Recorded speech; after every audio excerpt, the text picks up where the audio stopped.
Is Battlefield 6 the COD killer everyone has been waiting for? Will it dethrone the FPS juggernaut we call Call of Duty?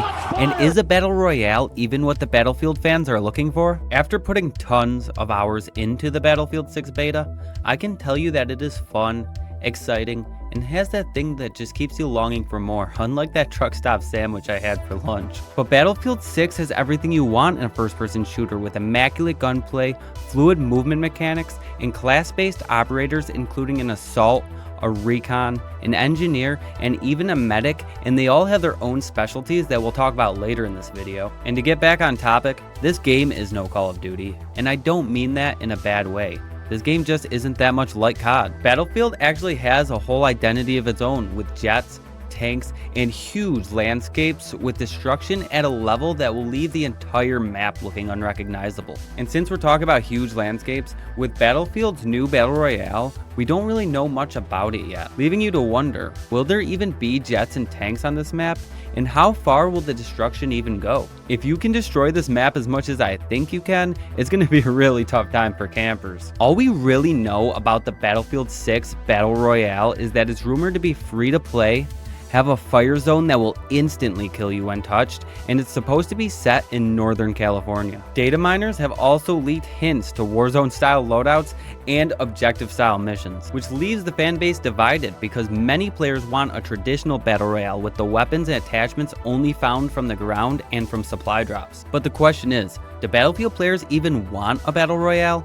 I recently went to Facebook and made a post about the upcoming BR, and the comment section was riddled with players upset that they're adding the new BR mode, adding that they think it'll take away from the game itself and that Battlefield is turning into Call of Duty. There is also a lot of praise for the Battle Royale, with some players saying that this is exactly what Battlefield needs and that they still believe that Battlefield 5's Firestorm was the best BR of all time. Personally, I am extremely excited for this Battle Royale, and I believe Battlefield has all the assets available to make a great, if not the best, Battle Royale that we've seen yet. I really hope that the Battle Royale includes all of the military arsenal in the game though, even if it means we have to have two separate modes.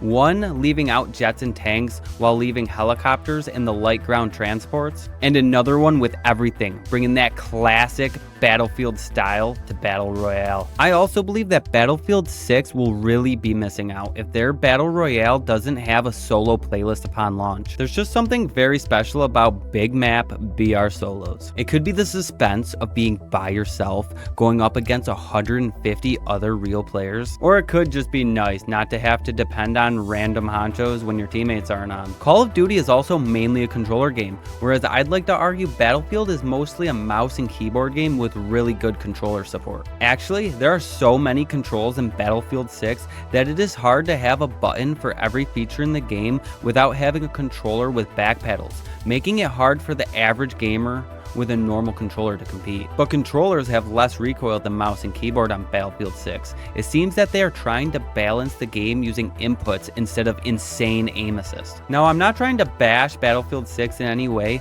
I'm actually having way more fun playing this game than I've had playing any game in a long time, and I fully intend on playing Battlefield 6 upon release. Besides a few bugs, the movement feels perfect, with sliding and diving seeming to work well without any dead slides that I recall. I also like that you can combat roll to avoid taking fall damage. I don't think our commanding officer will have any problems with this one. The sniping in this game is also very satisfying. The ADS speed all the way down to the rechambering is perfect, and it feels so good to hit a clean headshot. And many people also don't know that when you are sniping people beyond a certain distance, it actually becomes a one shot to the chest as well. And this feature doesn't work up close. I think this is a very interesting way to balance a sniper, and I'm interested to see how this works out in the long run. While Call of Duty has the perk-based system that we are all too familiar with, Battlefield 6 has class-based operators that I had mentioned earlier in this video. Battlefield 6's approach allows you to choose between 3 operators, including an assault,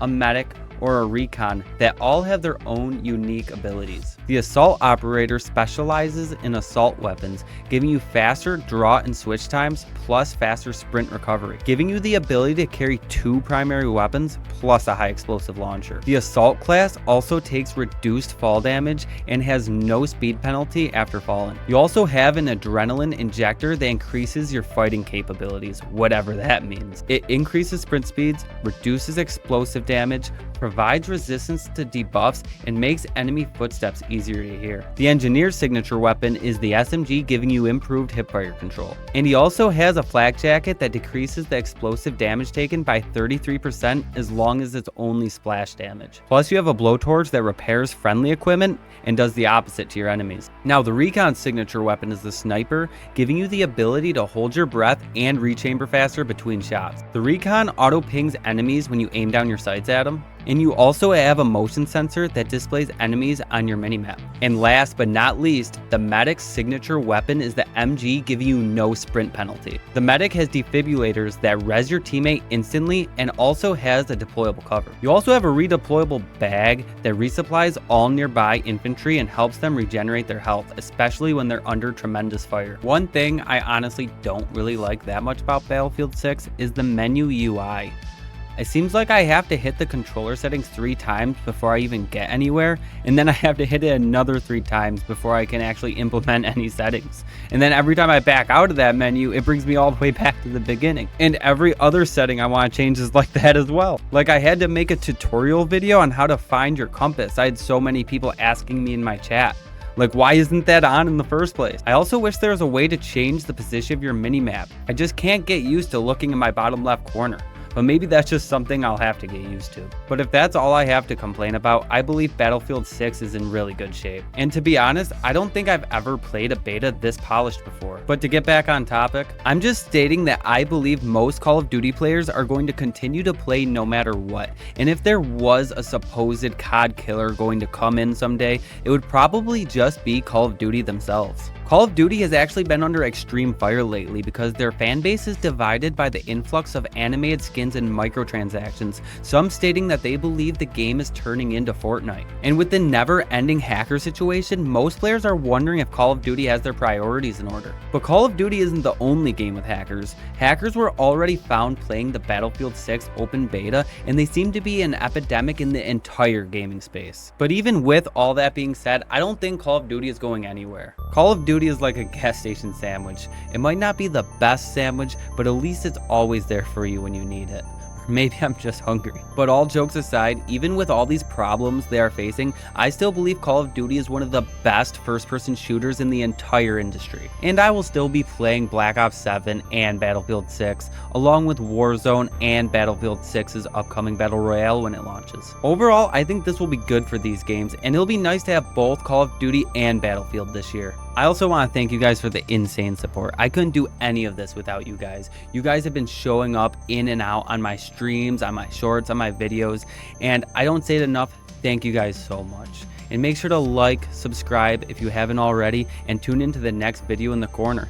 GG's, I'll see y'all next time.